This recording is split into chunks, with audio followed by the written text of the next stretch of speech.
नमस्कार. पुणे पुस्तक महोत्सवाअंतर्गत आयोजित करण्यात आलेल्या 9 दिवस 25 साहित्य रंग या मेहता पब्लिशिंग हाऊसच्या उपक्रमामध्ये मी अक्षय वाटवे तुम्हा सगळ्यांचं पुन्हा एकदा मनपूर्वक स्वागत करतो. या मेहता पब्लिशिंग हाऊसच्या माध्यमातून गेले 8 दिवस इथे वैविध्यपूर्ण उपक्रम राबवले जात आहेत. त्याच्यामध्ये साहित्यिकांशी गप्पा, साहित्यिकांच्या मुलाखती, बुक सायनिंग सेशन्स, पुस्तक प्रकाशन सोहळा असा बरगच्च कार्यक्रम आयोजित करण्यात आलेला आहे. आणि या बरगच्च कार्यक्रमाअंतर्गत आज आपल्याबरोबर गप्पा मारण्यासाठी उपस्थित आहेत गणेश मानगुडे. गणेश मानगुडे पैलवान आहेत आणि पैलवान गणेश मानगुडे साहित्य क्षेत्रातही मैदान मारण्याची मोठी कामगिरी करतात. तर त्यांचा सगळा हा प्रवास कसा सुरू झाला आणि गुप्तहेर आपले जे मराठी सैन्यातले जे गुप्तहेर होते त्यांचं एक वेगळं जीवन त्यांनी त्यांच्या कादंबरीमधून उलगडलेलं आहे. आणि एक पैलवानकीचे धडे गिरवणाऱ्या एका धना पैलवानाची गोष्ट सुद्धा त्यांनी सांगितलेली आहे. तर हा सगळा गोष्टीचा कादंबरीचा कसा प्रवास होता ते आपण त्यांच्याबरोबर जाणून घेणार आहोत. आणि ते जाणून घेत असताना इतरही त्यांच्या दैनंदिन उपक्रमांचे जे वेगवेगळे पैलू आहेत त्याबद्दलही गप्पा मारणार आहोत. तर गणेशजी, सगळ्यात पहिल्यांदा मेहता पब्लिशिंग हाऊसच्या वतीने तुमचं या उपक्रमामध्ये मनपूर्वक स्वागत करतो. धन्यवाद मनापासून. येस. तर मला फार कुतूहल आणि थोडंसं दडपण आलंय. म्हणजे असं माझी पहिलीच वेळ आहे पैलवानाच्या शेजारी बसून त्याला म्हणजे शाब्दिक डावपेचांमध्ये पकडायची. पण तुम्ही लिहिलेल्या त्याच्यावरती प्रतिडाव खेळणार याची मला खात्री आहे, कारण एक मैदानातला चांगला दांडगा अनुभव तुमच्या गाठीला आहे. आणि तो असताना अचानक आपण शब्दांबरोबर कुस्ती खेळून बघूया. आता ती कुस्ती मस्ती आणि आता त्याची एक चुस्ती तुम्हाला मिळालेली आहे, चांगली एक त्याची हे साधलेली आहे. तर हे असं इथे या क्षेत्रात यावं असं कसं काय वाटलं? म्हणजे आपल्या ज्या गप्पा झाल्या होत्या त्याच्यात मला आठवतं असं की उन्हाळा आणि पावसाळा दरम्यानची ही गोष्ट आहे. बिलकुल. तर ती काय गोष्ट आहे आणि कशी सुरुवात झाली मला जर सांगा. सर्वप्रथम मला इथं निमंत्रित केलं त्याबद्दल मेहता पब्लिशिंग हाऊस त्यांचं मनापासून आभार मानतो. आपण जो प्रश्न विचारलात त्या प्रश्नाकडे मी येतो. तुम्ही जसं म्हणालात की साहित्य क्षेत्रात कसं वळालं, तर माझे वडील स्वतः ग्रामीण लेखक पत्रकार, त्यामुळं लिखाणाचा जो पिंड आहे तो आमच्या घरातूनच तो वारसा मला मिळाला. पण वयाच्या 28व्या वर्षीपर्यंत मी धावळीचा निबंध सुद्धा लिहू शकत नव्हतो, ही वस्तुस्थिती आहे. पण ज्यावेळी मी कुस्तीत जास्त पूर्वीपासून रस असायचा, कुस्ती मोठा पैलवान व्हावा असं वाटायचं, पण कर्मधर्म संयोगानं मोठा पैलवान होऊ शकलो नाही. मग ती जी कुठं भाडास असते ती कुठं काढावी म्हणून असं मनात आलं की कुस्तीत नाव करायचं असेल तर केवळ पैलवान होऊनच मैदानात पाहिजे असं नाही, की आपण कुस्तीला साहित्य निर्मितीचा एक वाट निर्माण करू. आणि कुस्तीला साहित्य नाही, म्हणजे क्रिकेटला आहे, गोल्फला आहे, मोठ्या खेळांना साहित्यिक आहेत, साहित्य आहे. कुस्तीला साहित्य नसल्यामुळं अगदी ठराविक लेखक 1-2 पुस्तकं लिहितात तर कोणी नसायचं. मग मी त्यावेळी ऑर्कुटचा जमाना संपला होता नुकताच आणि फेसबुकचा आला होता. तर फेसबुकवर मी ब्लॉगिंग सुरू केलं. मला माहित नव्हतं की जे लिहितो याला ब्लॉग म्हणतात. इतकी म्हणजे दुरावस्था होती. मग रोजचं दैनंदिन जसं कुस्तींचे रिपोर्ट्स बनवले, लेख लिहिणे, पैलवानांच्या यशोगाथा, वस्ता, तालमीन, खुराक, व्यायाम, डावपेच या सगळ्यांचं वर्णन शब्दबद्ध करायला चालू केल्यानंतर लोकांना ते आवडायला लागले. आणि मग ते कॉमेंट्स वगैरे वाचायचं ना, तर आत्मविश्वास वाढायचा की चला कोणतर आपल्याला अप्रिशिएट करतंय. त्यानंतर ज्यावेळी कुस्तीचा सीझन नसायचा, जे कुस्तीचा सीझन असतात ना श्रावणाचा आणि वैशाख म्हणजे उन्हाळ्यात जो असतो त्यावेळी काय द्यायचं लोकांना. त्यावेळी मी छोट्या छोट्या कथा कल्पनेनं लिहायला चालू केल्या. आणि लिखाणात मग कळालं की आपल्यात तो सुप्त रूपात एक गुण आहे की आपण चांगलं लिहू शकतो. आपल्याकडे कल्पनाशक्ती खूप चांगल्या प्रकारे ह्याची मला अनुभूती त्यावेळी आली. आणि सर्वप्रथम मग धना कादंबरी मला माहित पण नव्हतं की त्याची कादंबरी होईल किंवा पुस्तक छापीन आणि एक लेखक म्हणून समाजात मान्यता मिळेल, हे सुद्धा माझ्यासाठी पडद्याआडच होतं. पण धना ज्यावेळी लिहायला घेतलं त्यावेळी एका स्वतः पैलवानकीचं जीवन जगल्यामुळं त्याच्या मनातलं द्वंद्व, त्याला त्याच्याविषयी असणारं प्रेम, त्याच्या मनातल्या भावभावना, घराण्याची गावची इज्जत, ह्या सगळ्यांचं मिश्रण त्या धनाच्या रूपानं देण्याचा प्रयत्न केला. आणि मग त्याला कुठंतरी गूढतेची किनार दिली आणि खूप धना त्यावेळी गाजलं. म्हणजे एक एपिसोड टाकला की लोक पाठीमाग लागायचे की दुसरा टाका, तिसरा कधी टाकताय. मग हे झाल्यानंतर मग दुसऱ्या सीझनला मी बाजिंदकडे वळलो. जसं उन्हाळा सुरू होता. बर. म्हणजे मी मध्ये थोडं अडवतो तुम्हाला. धना प्रेमकथा आहे, पैलवानाची गोष्ट आहे की काय आहे नक्की? धना प्रेमकथा आहे, देशभक्तीपर पण आहे. कर्तव्यात आणि भावनेच्या गराड्यात अडकलेल्या एका नायकाची ती कथा आहे. वा. की आयुष्यात प्रत्येकाच्या आयुष्यात अशी कधी कधी वेळ येते की भावनिक होऊन निर्णय घ्यायचा का कर्तव्यासमोर काय आहे त्याच्यात जाऊन निर्णय घ्यायचा, द्वंद्व तयार होतो. आणि बऱ्यापैकी लोक आपली जे काही कर्तव्य आहे तेच निवडतात. धनानं पण तेच केलं.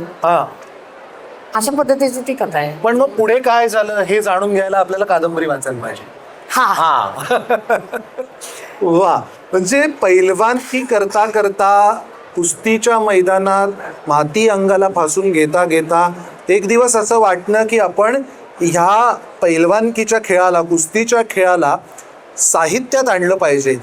ही कल्पनाच मला खूप महत्त्वाची वाटते. कारण अशा प्रकारचं फार तुम्ही म्हणालात तसं सविस्तर लेखन या कलाप्रकाराबद्दल, क्रीडा प्रकाराबद्दल कोणी केलेलं नाही आहे. आणि मग फेसबुकचा, मंडळी सोशल मीडियाचा असाही उपयोग करून घेता येतो की एक पेज चालवायचं जे डेडिकेट केलं आहे कुस्तीला, आणि मग तिथे कुस्तीच्या अपडेट्स टाकायच्या. आणि ते करता करता एक रिकाम पण जेव्हा येतं, म्हणजे आता कुस्ती खेळायला वाव नाही आहे तर काय करूया, बघा सर्जनशील मन जे असतं ते बरोबर ती आपली वाट शोधत जातं. म्हणजे मला प्रतिभा म्हणजे नेहमी प्रवाही पाण्यासारखी वाटते की ती बरोबर आपला मार्ग काढत काढत गंतव्यापर्यंत पोचते.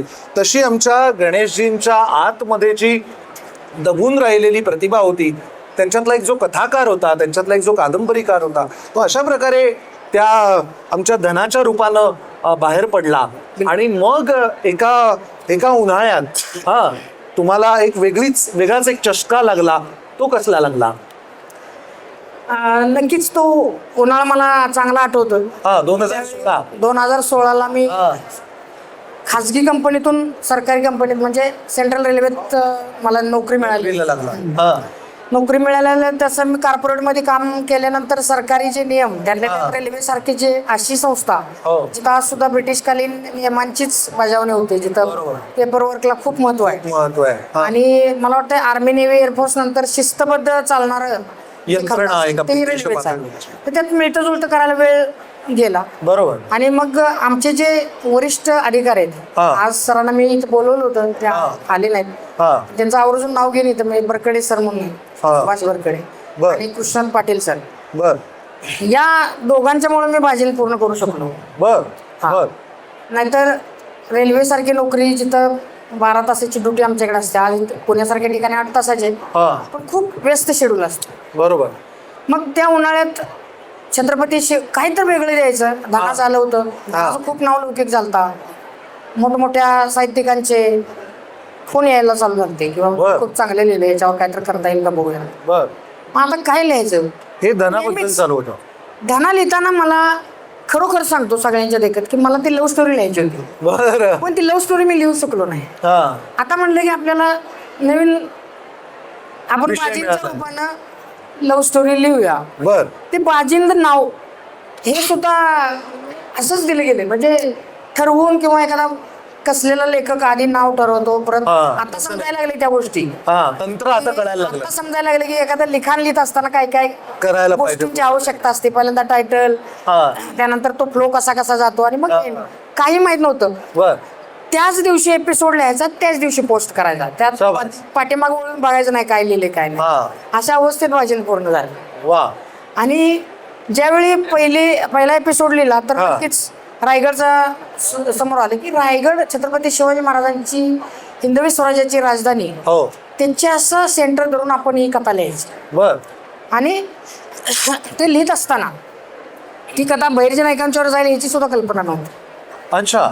म्हणजे उद्या काय लिहिणार याचं तयारीच नसायची ना.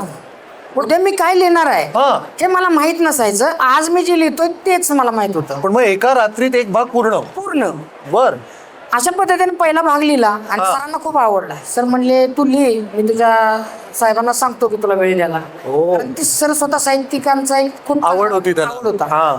मग त्यांनी मला फक्त म्हणजे डे ड्युटीच दिली, काही येऊ नकोस तू, येऊ नको. किंवा कधी कधी मला रात्रीच मला जाऊ वाटलं तर मी जात होतो, गेला जात नव्हतं. आणि मग बाजीन लिहायचं. बर. मग लिहिताना भरपूर आठवणी आहेत, त्या तुम्हाला सांगेनच. सुरुवात बाजींची घ्यायची झाली. बरोबर. म्हणजे त्या रेल्वेच्या नोकरीमध्ये मधला जो मोकळा वेळ, त्याच्यात एक स्पार्क सुचला आणि मग लिहायला घेतला आणि रोज एक भाग अशा याच्यात. पण ते जे त्यातलं जे नायकाचं जे पात्र आहे ते एक गूढ सावलीसारखं कोणीतरी दिसतं आणि मग ती कशी काय निवडली व्यक्तिरेखा, म्हणजे तो कोण सावलीसारखा दिसणारा नायक आहे? आता कथा बाजींच्या लेखनाची यावर एक दुसरं पुस्तक होईल खरं म्हणजे. अरे वा. बाजींचं लेखन कसं केलं. हो. की सुरुवातीला जो भीमा दाखवलाय हो. तो एक मला ते एक अशी अदृश्य शक्ती किंवा वेगळं काहीतरी असं दाखवायचं होतं. एपिसोड 10 नंतर असं वाटलं की वाचकांना हे जर का दिलं तर ते पचनी पडायचं नाही. फॅन्टसी नको, वस्तुस्थितीला धरून पाहिजे. वा. त्यातून वस्तुस्थिती कुठेही आली नाही पाहिजे, मूळ इतिहासाला कुठेही धक्का लागला नाही पाहिजे, किंवा पुढे जाऊन ते काळ सापेक्ष आणि 25-50 वर्षांनी कोणी बाजींना वाचलं तर त्याच्यावर कोणी बोट ठेवलं नाही पाहिजे. बरोबर. अशा पद्धतीने मग सुचत गेले की आपण लिहिताना थोडस काळजी घेतली पाहिजे.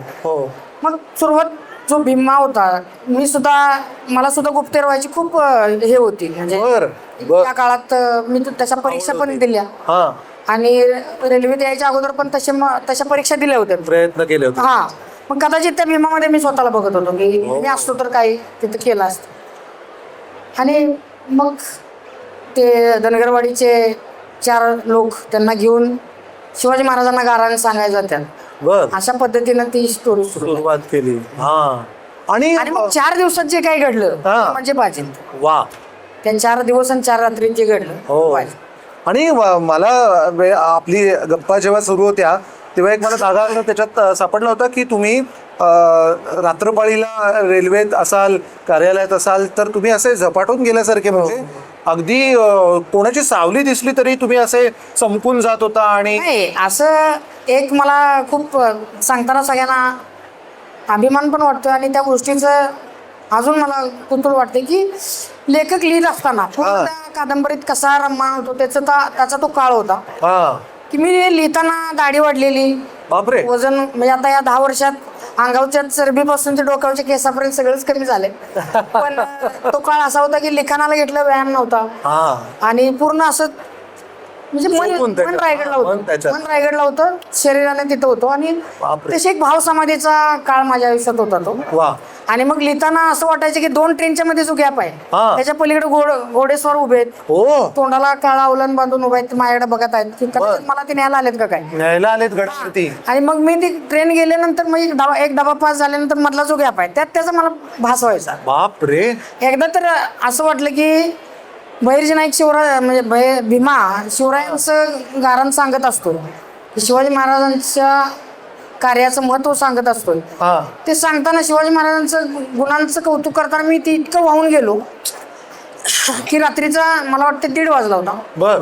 घरातून मी कसं बाहेर पडलो माहित नाही. माझी 2 व्हीलर घेतली, त्याला किक मारली, त्यात किती पेट्रोल आहे बघितलं नाही आणि मी थेट रायगड गाठलं. बापरे. रात्री 1:30 वाजता? हो, सकाळी 6:30च्या दरम्यान 220 किलोमीटरचा प्रवास करून मी पाचाडला पोहोचलो. तुम्ही गेलात तर लष्करवाडी माझ्या गावापासून सांगलीतून मेढा, महाबळेश्वर, प्रतापगड, पोलादपूर, माड. बापरे. पाचाडला गेलो, तिथं गाडी लावली आणि चालत सकाळी 7-8च्या दरम्यान दरवाजात पोहोचलो. आणि शिवाजी महाराजांच्या समाधीपाशी जाऊन खूप असं काही वरून आलं मला आणि तिथंच दिवस गेला. म्हणजे दुपारी 1 वाजेपर्यंत मला भान नव्हतं. मग मला कळालं की आपण खूप काय आलोय आणि आपल्याला आता कुठं जेवणाची वगैरे सोय केली पाहिजे. वास्तवाचं भान तेव्हा आलं. बाप रे. म्हणजे पछाडून एवढं झपाटून जाऊन एखादी गोष्ट करायची आणि हे निव्वळ त्या इतिहासाच्या पानांमध्ये दडलेल्या एका गुप्तहेरासाठी, ज्याचं नाव माहिती नाही, ज्याचे संदर्भ सापडत नाहीत, ज्याचे उल्लेख ओझरते मिळतात, असा कोणीतरी एक ज्याने आपलं सर्वस्व अर्पण केलं महाराजांच्या चरणी आणि आपलं हे हिंदवी स्वराज्य स्थापन करण्यासाठी प्राणपणाला लावले, असा तो कोणीतरी एक गुप्तहेर. पण मग त्याच्याबद्दलची जी ऐतिहासिक माहिती होती हा, हे भावनेच्या भरात तर लिहायला सुरुवात झाली होती, पण त्याला एक तर्कसुसंगत इतिहासाची जोड असणं पण आवश्यक होतं ना. तर ते सगळं कसं शोधलं आणि त्याचा नाही, कसा नक्कीच अभ्यास मी सगळ्यांना सांगू इच्छितो की एकाला लेखन साहित्यिक क्षेत्रात तुम्हाला कार्य करायचं असेल किंवा कादंबरी लिखाण करायचं असेल हो, तर असं समजलं जातं की संदर्भ ग्रंथ वाचले पाहिजे, बरोबर. खूप मोठा गाडा अभ्यास केला पाहिजे, त्याचे टिप्पण्या काढल्या पाहिजे, टाचन तयार केलं पाहिजे, मोठमोठ्या साहित्यिकांना ते दाखवलं पाहिजे, असं काही नाही. बर. तुम्हाला जे आवडेल ते लिहित जावा, एक ना एक दिवस तुम्हाला त्या आपोआप तो फ्लो तुमच्यापर्यंत चालत येतो. माझ्या आयुष्यात तसंच झालं हा, की बाजींद लिहिण्याच्या अगोदर छत्रपती शिवाजी महाराज त्यांचं आयुष्य सगळ्यांनाच आपल्याला माहीत असते हो, आणि स्वतः पैलवान असल्यामुळं ज्यावेळी आम्ही तालमीत रिकामा वेळ मिळायचा तेव्हा खूप पुस्तकं वाचली, बर, नाही का. जे वय वर्ष बिघडायचं असते तेच ना घडायचं. वय घडायचं पण असते. वा. त्या काळात आम्हाला पुस्तकांची मैत्री लाभली. हा. भरपूर पुस्तकं वाचली, त्यात शुभालेखन इतिहास पूर्ण वाचलेला. वा, पण छत्रपती शिवाजी महाराजा समजण्यासाठी केवळ शिवचरित्र माहीत असून उपयोग नाही. उपयोग नाही. त्याच्याबरोबर तुम्हाला रामायण, महाभारत, दासबोध असेल, हा. संत तुकारामांची गाथा असेल, हा, पण त्या काळातली जे जे ग्रंथ लिहिले समकालीन संदर्भ त्या ते काळात. जोपर्यंत तुम्हाला समजत नाही तोपर्यंत शिवाजी महाराजांनी केलेल्या कामाची किंमत तुम्हाला कळत नाही. वा, केवळ शिवाजी महाराज तुम्ही वाचाल, हा. कालांतराने ते विसरून राहिला होता. हा, शिवाजी महाराजांनी केलेल्या कामाची किंमत कळायला कधी चालू होते, हे सगळे जे ग्रंथ आपण ज्यावेळी डोळ्यांना, माझ्या आयुष्यात तसंच झालं. हा, मग लिहायला सुरुवात केल्यानंतर मग तुम्ही म्हणताय तसं इतिहासाची जोड समजत गेले. हा, जसं आपण विहीर खोदतो, अनेक टन, हजारो टन दगड बाजूला काढतो आणि कुठेतरी मग एक पाण्याचा उमाळा लागतो, हो. त्या उमाळ्यानं पूर्ण विहीर भरून जाते. वा, तसं आयुष्यात लिहित असताना इतक्या खोलपर्यंत तीच तोच विषय रोज अगदी बेंबीच्या टोकापासून, भावनेपासून त्याला आपण एवढं डेडिकेशन दिल्यानंतर ते जे काय माझ्या हातून लिहिलं गेलं हा, त्यावेळी जे मी वाचायचं ना तेव्हा माझ्या डोळ्यात पाणी यायचं. त्यामुळं जे वाचक आहेत माझे ते सुद्धा मला फोन करतात की मी एका बैठकीत वाचून काढलं किंवा वाचताना मी रडलो. वा, अशा प्रतिक्रिया मला येतात, कारण ते लिहिताना माझ्याबरोबर ते घडलं होतं स्वतः, मला हुंदका दाटून यायचं. तर असं शिवाय मग बहिर्जी नाही का एक असा हिरो की कुठेही त्याचं नाव नाही, अनसंग हिरो, कुठेही त्याचा जन्म उल्लेख काही नोंद नाही. हो, जे काय आहे ते केवळ कल्पनेच्या शक्तीनं त्याला आपण पाहू शकतो. हो, हो, असं जीवन स्वतः जगलेलं एक गुप्त आहे हो. शिवाजी महाराजांच्या आयुष्यात. हो, त्याला शब्दरूपी पुढे आणायचं खरंच खूप मोठं चॅलेंज होतं. अगदी अगदी. ज्या माणूस स्वतःच कधी पुढे आला नाही शिवाजी महाराज असताना, हो. त्याला आत्ता 350 वर्षानंतर कसं हे करायचं. बरोबर. पण म्हणतात ना की बाजीप्रभू देशपांडे, हो, मुरारबाजी देशपांडे, बाजीप्रभू देशपांडे, बहिर्जी नाईक, येसाजी कंक असतील, तानाजी तानाजी मालुसरे असतील, हा, यांचं बलिदान हा. शिवाजी महाराजांनी केलेल्या कार्याची पावती आहे. बरोबर. म्हणजे शिवाजी महाराजांचं मोठेपण आपण सांगू की अफजल खान हो. ही केला, फाडला, इतर गोष्टी केल्या, पण ह्या लोकांनी दिलेले जे बलिदान आहे ना, बरोबर. बलिदान म्हणजे पावती आहे त्यांची की बरोबर. हे बघा, हा ठोस पुरावा की शिवाजी महाराजांचं मोठेपण किती होतं. बरोबर. तसं बहिर्जी नायकांचं मोठेपण सांगण्यासाठी शिवाजी महाराजांच्या आयुष्यातल्या अनेक कथा, हा, जसे की सुरतेची लूट, हो, शाहिस्तेखानावर लाल मालावरचा छापा असेल, हो. आग्र्याहून सुटका असेल, हो. दक्षिण दिग्विजय असेल, अनेक गोष्टी हो, ज्या शिवाजी महाराजांनी, पुरंदरचा तह असेल, अगदी. तर ह्या गोष्टी शिवाजी महाराजांनी ज्यावेळी केल्या हा, त्यावेळी अशाच उठल्या आणि अशाच केल्या असं नाही ना, बरोबर. की असं म्हटलं जातं की व्यवस्थित पूर्वनियोजन म्हणजे निम्म यश तुम्हाला तिथंच मिळतं की ज्यावेळी तुमच्याकडे प्लॅन योजना उत्तम पाहिजे. हो, आणि मग सुरतेच्या लुटीच्या वेळी ज्यावेळी त्यांनी बहिर्जी नायकांना काम सांगितलं असेल, हा, जावा तुम्ही सुरतला आणि तिथली माहिती घेऊन या, बरोबर. ना भाषा ओळखीची, ना प्रांत ओळखीचा, ना माणसं ओळखीची, बरोबर. शत्रूच्या एका खूप मोठ्या आर्थिक राजधानीत घुसायचं आहे आणि आतपर्यंत जायचं. आणि 40 दिवसात ब्ल्यू प्रिंट द्यायच्या शिवाजी हो. महाराजांनी की महाराज इथं जावा, तुम्हाला भरपूर सोनं सापडेल, भरपूर धन सापडेल. बरोबर. तर बहिर्जी पहिल्यापासूनच खुनवायचे, हा, अनेक पुस्तकातून ते दिसायचे, अप्रत्यक्ष दिसायचे, हा. प्रत्यक्ष नाही. ती सावली. ती सावली दिसायची की ह्याच्या पाठीमागे हा माणूस दडून काहीतरी करतोय. हा, तो स्वतःचा संसार बाजूला केला असेल टाकलाय. का नाही मला हा, माहित माहिती नाही, नाही. केला असेल का नाही, पण शिवाजी महाराजांच्या हिंदवी स्वराज्याचा संसार खूप मोठा त्या माणसाने केला. म्हणजे स्वतःचं काहीच अस्तित्व नाही ठेवलेलं. आणि अनेक जसं मी त्यात शेवटला तुम्ही वाचला असेल तर तुम्हाला कळेल की मोसादचा उल्लेख केलाय हो, की आज मोसाद सारखी गुप्तहेर यंत्रणा ही जगात सर्वात मोठी यंत्रणा मानली जाते. गुप्तहेर यंत्रणा मानली जाते. हो. तर त्या तोडीचं काम बहिर्जी नायकांचं होतं, किंबहुना त्यापेक्षा एक पाऊल सरसच होतं. 350 वर्षापूर्वी कुठला इतिहास, कुठले साहित्य आणि कुठलं दळणवळण या काळात इतकं मोठं जाळं उभं करायचं. मी पैलवान आहे असं म्हणतात की पैलवान 12 गावचं पाणी प्यायलेलं असतं, त्यामुळे त्यांना माणसांची पारख असते, व्यक्तींची पारख असते. बरोबर. पण एक साधारण माणूस घ्या, त्यानं कधी आपलं गाव ओलांडलेलं नसते. पुण्यातला जरी असला तरी पुण्याच्या बाहेरचं काय माहिती नसतं. अशा अवस्थेत बहिर्जी नाईक त्या काळात त्याला आग्रा माहित होतं, मथुरा माहित होतं, हो ना, नाही का, शिवाजी महाराज सुरत माहिती होतं, सुरत माहित होतं, कर्नाटक माहिती होतं. ही खूप मोठी गोष्ट आहे आणि आदर्श घेण्यासारखे आहे.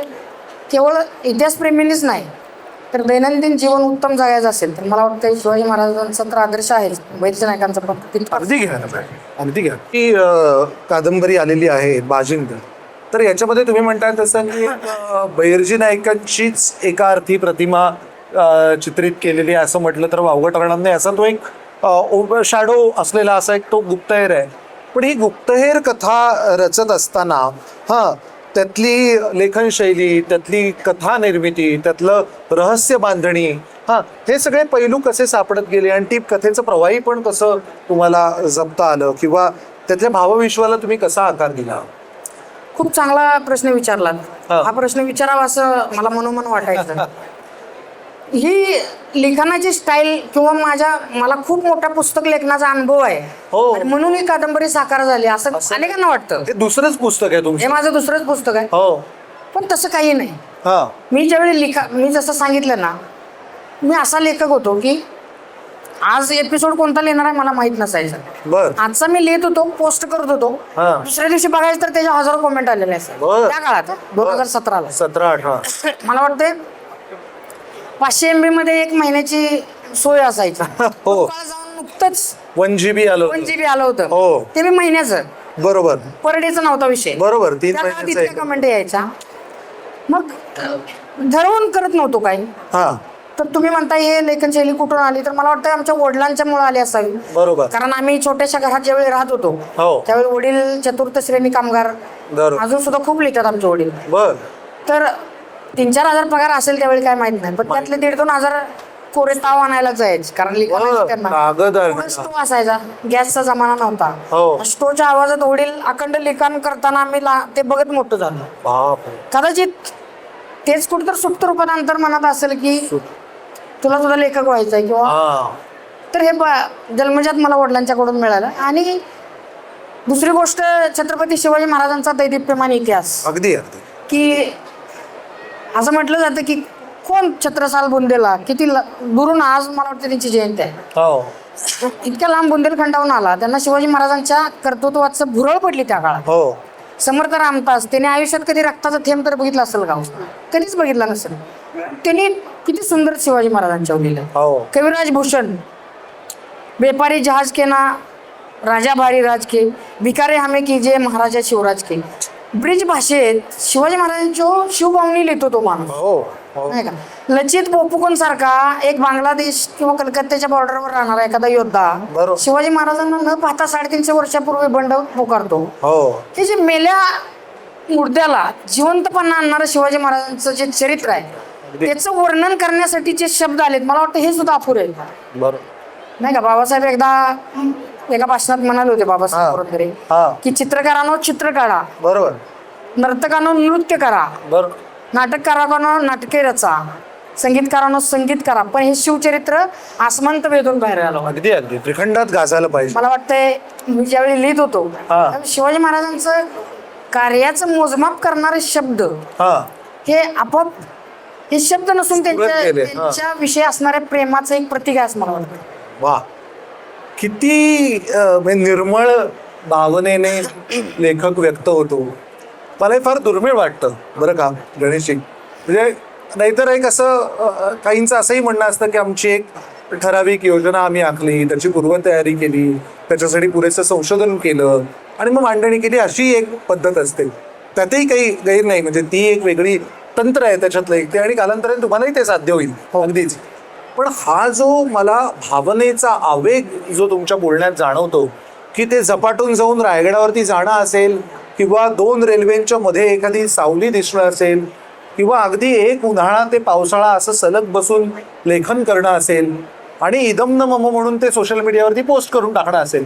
म्हणजे आजकाल गंमत अशी आहे सोशल मीडियावरती की 4 ओळी कोणीतरी पोस्ट केल्या तर त्याच्या खाली कॉपीराईटचा सिम्बॉल टाकून आपण नाव टाकून त्याच्यावरती आपला प्रताधिकार सुरक्षित करण्याची घाई असते. आणि इकडे तुम्ही अख्खी कादंबरी सोशल मीडियावरती प्रकाशित करून टाकली आणि त्यातून जी काही एक लोकप्रियतेची लाट आली.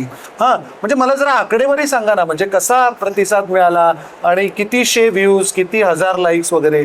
खरं म्हणजे मी महाराष्ट्रातील वाचकांना खूप खूप धन्यवाद देईन, इथे समोर बसलेले असतील किंवा जे ऑनलाईन असतील, ऑनलाईन बसून पाहत असतील, की त्याच्यामुळं मी लेखक आहे याची अनुभूती मला आली. वा. तर मला असं वाटत होतं की मी नाही का. दुसरी गोष्ट, जे मी लिखाण करत होतो आणि मला प्रतिक्रिया यायच्या, ह्या अतिशय जबरदस्त प्रतिक्रिया असायच्या.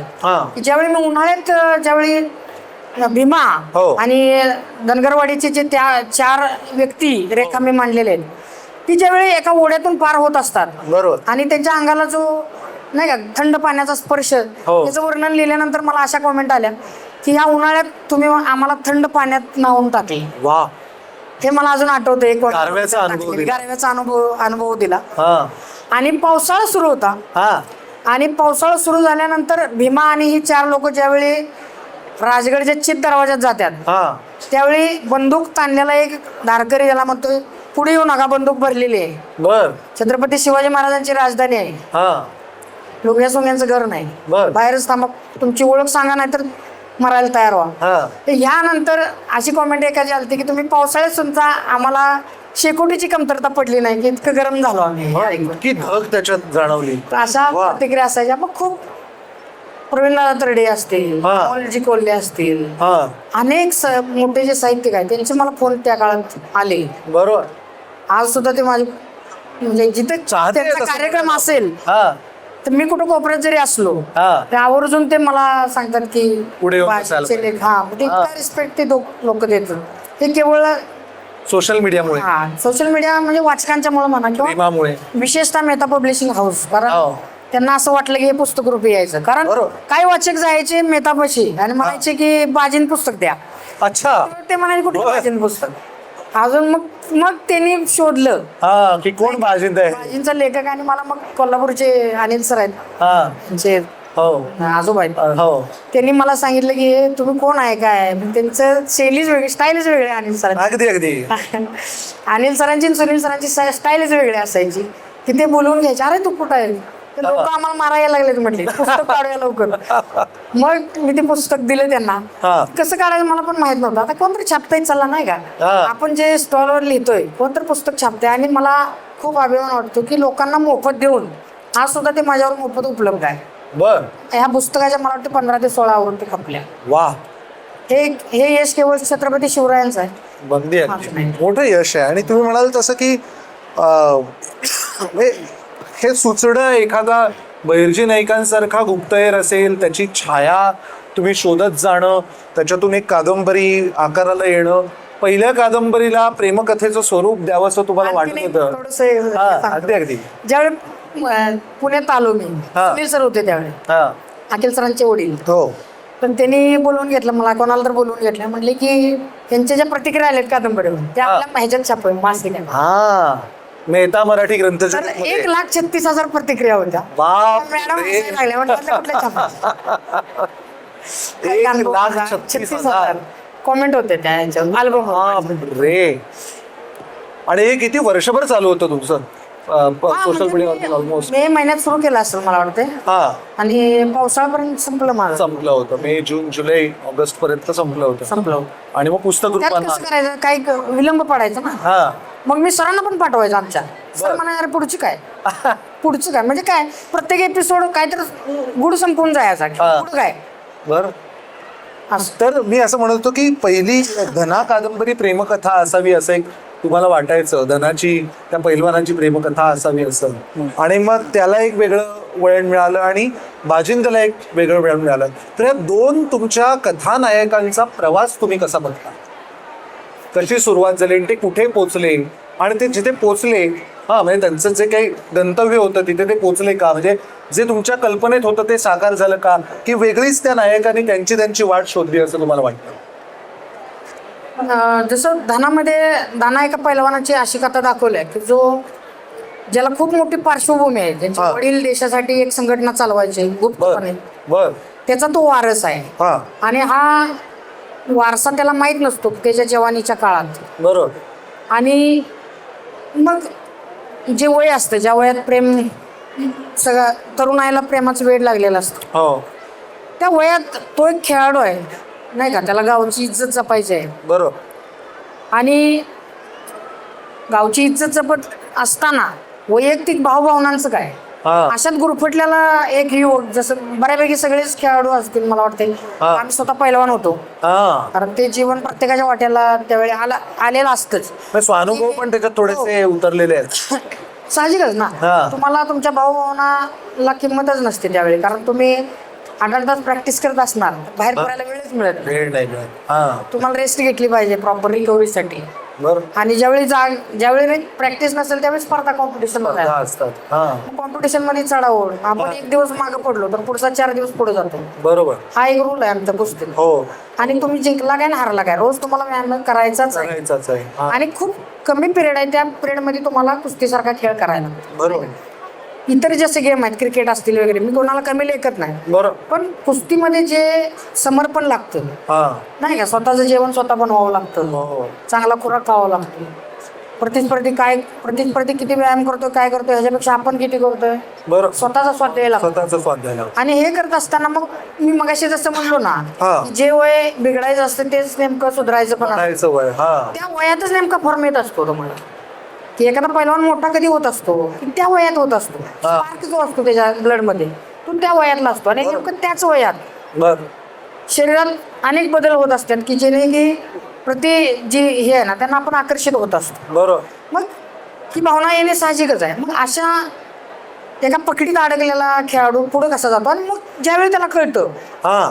की केवळ मी खेळाडू नाही, गावचा मी पैलवान नाही, तर माझ्या वडिलांनी या देशासाठी खूप मोठं बलिदान दिलेलं आहे, हा. आणि त्यांचा वारसा मला पुढे चालवायचा आहे, बर. त्यासाठी मी इथं आहे, हे जेव्हा त्याला कळतं हा. त्यावेळी मग त्याचे वैयक्तिक भावभावना शून्य होऊन जाते. बरोबर. पण एक पैलवान हा. जो कुठल्याही पद्धतीनं सतत जिंकत असतो नाही, बरोबर. मांजर कसंही टाकलं तरी पायावर पडत असतं ना, बरोबर. तसा तो खेळाडू दाखवलाय. आणि शेवटला जो मला धना दाखवायचा होता, हा. मी नम्रपणे सांगतो की तो दाखवू शकलो नाही. बर. ना तो जिंकला ना तो हरला, बर. अनुत्तरितच. हा. जसं बाजींत अनुत्तरित शेवटला राहिलं किंवा ते राहणं गरजेचं होतं. हा. आणि धनानंतर बाजींचं सांगतो हा. की मला सरांनी सांगितलं अक्षर की गणेश आता पूर्णविराम दे, हा. खूप झालं. सरांनी म्हणजे तुमच्या रेल्वेला सर वरकडे सर म्हणले मला हा. की आता कुठेतरी पूर्णविराम दे, थांबवायला पाहिजे. कारण तुझे वैयक्तिक लाईफ डिस्टर्ब होईल, पण आमच्या वाचणाऱ्यांचं अवघड झालं. कारण एक स्टोरी संपली की मी दुसऱ्या स्टोरीत नेत होतो, दुसरी स्टोरी संपली की तिसरी स्टोरी संपली की परत पहिलीकडे लिंक देत होतो, पहिली लिंक दिली परत 2017ला कथा यायची. इलेक्शन सर म्हणले थांब म्हणले, थांबायला पाहिजे, विराम घ्यायला. आणि मग ते थांबवली मी सरांच्या ऐकून, नाहीतर अनेक वर्षभर वाढवायला मला काय अवघड नव्हतं. किती वर्ष झाले दोन्ही गोष्टी थांबून? 17 मध्येच थांबले. 10 वर्षाचा काळ, 8 वर्षाचा काळ झाला. हा. मला वाटतं याच डिसेंबर मध्येच 8 वर्ष पूर्ण झाली, कादंबरी स्वरूपात आहे आल्यानंतर. म्हणजे. नाही, आता बोलता बोलता गणेशजी तुम्ही असं म्हणालात की धना एका टप्प्यावरती येऊन अनिर्णित स्वरूपात थांबला, आणि बाजिंद पण एका टप्प्यावरती येऊन अनिर्णित स्वरूपात थांबला. तर मला वाचकांना असं सुचवावं असं वाटतं, आणि तुम्हालाही त्या अनुषंगाने सुचवावं असं वाटतं की ही अनिर्णित अवस्था गेली 8 वर्ष तुमच्या मनामध्ये आहे. हा, तर ती आता येऊ द्या की निर्णयापर्यंत, म्हणजे आता धनाच. हा. मला माहित होतं हा प्रश्न माझ्यासमोर येणारच, कारण खूप जणांचे मेसेज तुम्हाला मी दाखवलेलं. माझ्याकडे भरपूर मोठा कॉन्टॅक्ट आहे, डेटाबेस याचा आहे की कुस्तीचे वाचक तर आहेच, बरोबर. अगदी. बाजींमुळे जे जोडले गेलेले अनेक वाचक आहेत, परदेशातले आहेत, त्यांचं प्रत्येक वेळी बाजींविषयी कोणाची प्रतिक्रिया आली तर मी स्टेटसला ज्यावेळी लावतो त्यावेळी त्यांचा रिप्लाय असतो की पुढचा भाग कधी देत आहे. पण नम्रपणे काय सांगतो की मधल्या काळात कुस्ती मल्लविद्याचं रूपांतर कुस्ती मल्लविद्या महासंघात झालं. वा. म्हणजे त्या फेसबुक पेजचं रूपांतर. एक प्रचार प्रसाराचं माध्यम होतं, बरोबर. त्यांचं रूपांतर आम्ही संघटनेत घेतलं. वा आपल्या देशाचे राष्ट्रीय नेते नितीनजी गडकरी त्याचे अध्यक्ष झाले. वा. आणि एखादी संघटना चालवणं हे खूप वादविवाद नाही का, अवघड काम. कारण सारखं आमचं खेळ म्हणजे खूप ह्यात इतकं कॉम्पिटिशन आहे ना, दंगलच ना ती. खूप दंगल. हा म्हणजे कॉन्ट्रॅक्ट गेम आहे, जसं उसळत्या रक्तात आहे तसंच संघटनेत पण आहे. हा. त्यामुळे ह्या संघटनेच्या ह्याच्यात थोडंसं साहित्यापासून लांब गेला असं मी नम्रपणे कबूल करतो. मी त्यापासून लांब गेलो, पण आम्ही तुमचं काही कबुली जबाब स्वीकारणार नाही. म्हणजे आम्ही इथे उपस्थित असलेले वाचक सुद्धा आणि ऑनलाईन वाचक सुद्धा. मी सरांना पण बोललो, हा. मोटिवेशन कुठेतरी हरवलंय हा सर. मला 365 दिवस झालं हा. बाजींद उत्तरार्धाची आठवण करून देते. मग बरोबर. आणि मला थोरले सर पण म्हणजे हा. दररोज एक पत्रकाराला पाठवायचे, वा. पुढचा वाक्य दिलीत आहे पोस्ट करा. आमचे वडील वैतागले ते वाचून वाचून. नाही, पण आता मनावरती घ्या. म्हणजे योगायोगाने आता आपला हा मेहता पब्लिशिंग हाऊसचे सुवर्ण महोत्सवी वर्ष आहे. विशेष उल्लेखनीय गोष्ट अशी आहे की ज्येष्ठ ग्रामीण कथाकार शंकर पाटील यांचे जन्मशताब्दी वर्ष सुद्धा आहे. तर हा एक चांगला योग जुळून आलेला आहे. त्यामुळे पुन्हा एकदा एक आपण अशी झेप रायगडाच्या दिशेने घ्यायला पाहिजे, धाव रायगडाच्या दिशेने घ्यायला पाहिजे. आणि ते रात्री 1:30 वाजता गाडीला केक बसायला पाहिजे, त्याच्याशिवाय काही घडणार नाही. हा, तर तो योग लवकरात लवकर जुळून यायला ठरवून केलं पाहिजे असं वाटतं. असं नाही. हा. पण ज्ञानेश्वरांनी ज्ञानेश्वरी ज्या नशेत लिहिली समजा, हा. ती नशा जोपर्यंत तुमच्या डोक्यात येत नाही तोपर्यंत मला वाटतं ती साहित्य कृती त्या लेवलला जात नाही. बरोबर. पण मी सर तुम्हाला नक्की हा. शब्द देतो या व्यासपीठावर, वा. लवकरात लवकर. आणि असं नाही की मी लिहिण्याचा प्रयत्न केलेला नाही. बरोबर. मला वाटतं 28 भाग बाजींद उत्तरार्ध पण लिहून पूर्ण आहेत माझ्या. अरे वा. आणि एक नाही 3 स्ट्रीम तयार आहेत माझ्याकडे. बर. 3 स्ट्रीम, एक नाही. वा. आणि इतक्या तिन्ही जबरदस्त आहेत. मी ज्यांना दाखवलं चांगल्या म्हणतात वा. त्यातली कुठली तरी एक फायनल करतो. हा. आणि माझे उत्तरार्ध तर देतो की म्हणलो. वा. आणि याच गोल्डन नोट वरती मला खूपच आनंद झालेला आहे की आमच्या या मेहता पब्लिशिंग हाऊसच्या साहित्य महोत्सवामध्ये गणेशजींनी हे मान्य केलेलं आहे की लवकरच वाचकांच्या भेटीला बाजिंदचा उत्तरार्ध येणार आहे. तर आपण त्याची प्रतीक्षा करूया. या संवादात इथेच एक अल्प विराम घेतो. पुन्हा लगेचच भेटूया आपल्या या नंतरच्या मुलाखतीच्या कार्यक्रमामध्ये. गणेशजी, तुम्ही इथे आवर्जून उपस्थित राहिलात, अगदी दिलखुलास, म्हणजे कुठलाही आडपडदा न ठेवता भरभरून बोललात. तुमचा सगळा प्रवास अगदी मोजक्या शब्दामध्ये उलगडलात, त्याबद्दल तुमचे मनःपूर्वक आभार. धन्यवाद. धन्यवाद.